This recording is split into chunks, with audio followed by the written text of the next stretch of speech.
ايه رأيكم لو احنا يبقى عندنا سمنة بلدي طول السنة، وكمان احنا مش هندفع فيها فلوس، وهنعملها بكل سهولة في البيت.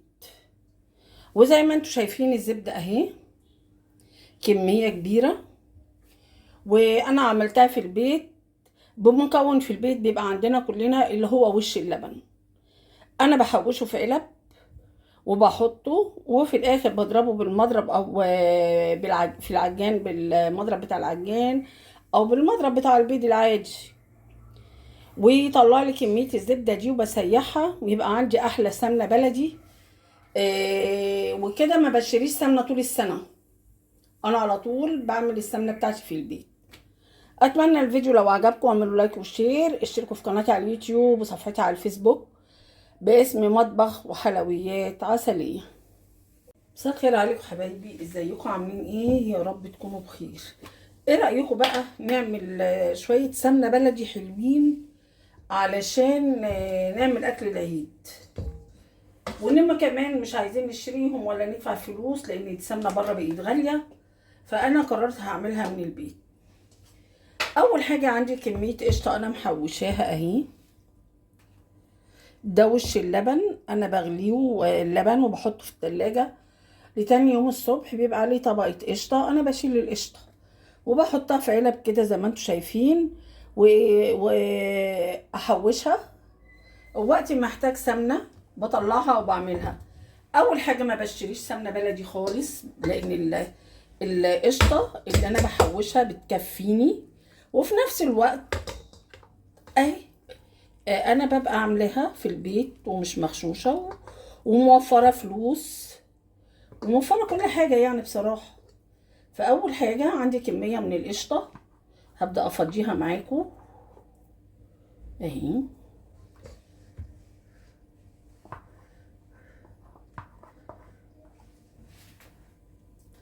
انا كده فضيت القشطه كميه حلوه اهي محترمه، تيجي لها اكتر من 3 كيلو او 2 كيلو ونص حاجه كده يعني، انا ما وزنتهاش، لكن هي كميه كبيره زي ما انتم شايفين في الحله بتاعت العجينه اهي. وهبدا اضربها بالمضرب، هبدا اضرب بالمضرب اهي لغايه لما تبدا تفصل معايا. بدات تتقل معايا زي ما انتم شايفين اهي، زي الكريم شانتيه. وانا هكمل ضرب لغايه لما تفصل اللبن خالص.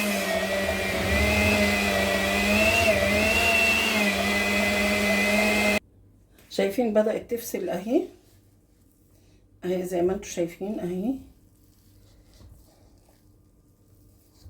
اهي بدأت تتقل كمان على المضرب، فهلمها كده وهكمل ضرب لغاية لما تفصل خالص.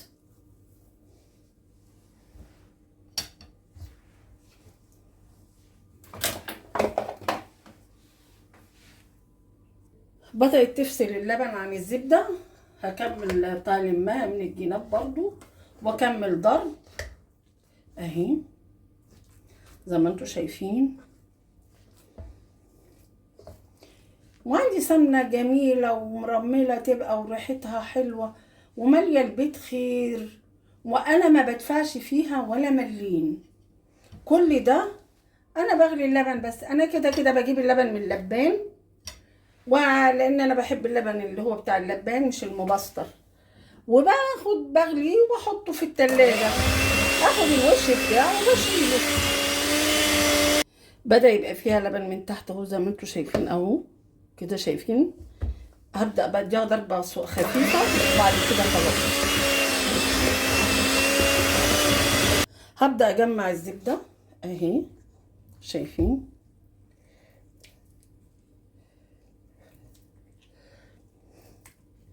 اهي هصفيها من اللبن. اللبن ده طبعا انا ما برميهوش، يا اما بنعمل بيه معجنات او بنحياه وبنحطه على المش، ما بيترميش طبعا. لبن الخض ده بيبقى جميل برضو اهو، شايفين؟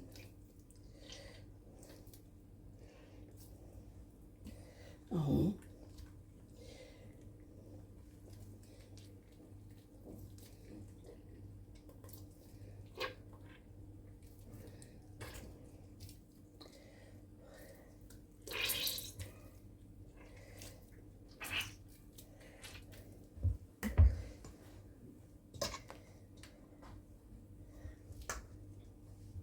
حط ايدي في ميه ساقعه.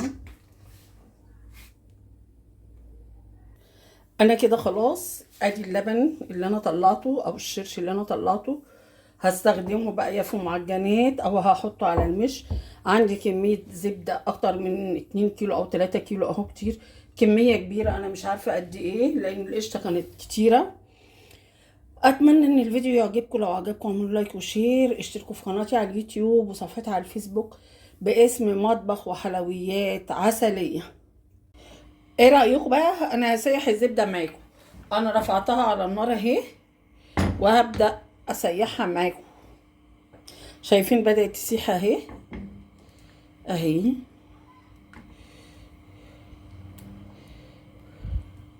طبعا انا بسيحها على نار هاديه عشان ما تفرش مني وتدلق.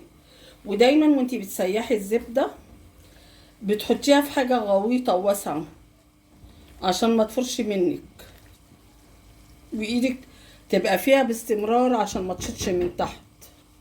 زي ما انتم شايفين اهي قربت تفصل خلاص.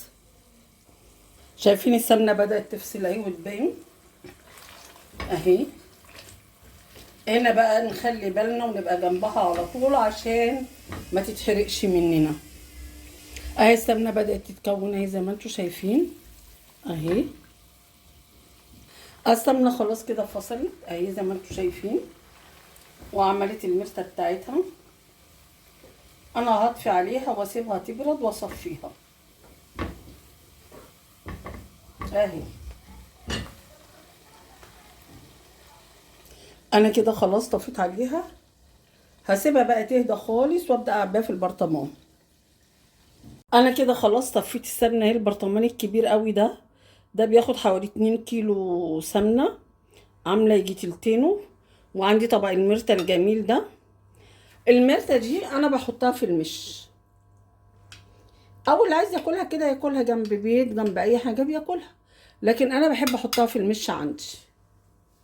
اتمنى ان الفيديو يعجبكم، لو عجبكم اعملوا لايك وشير.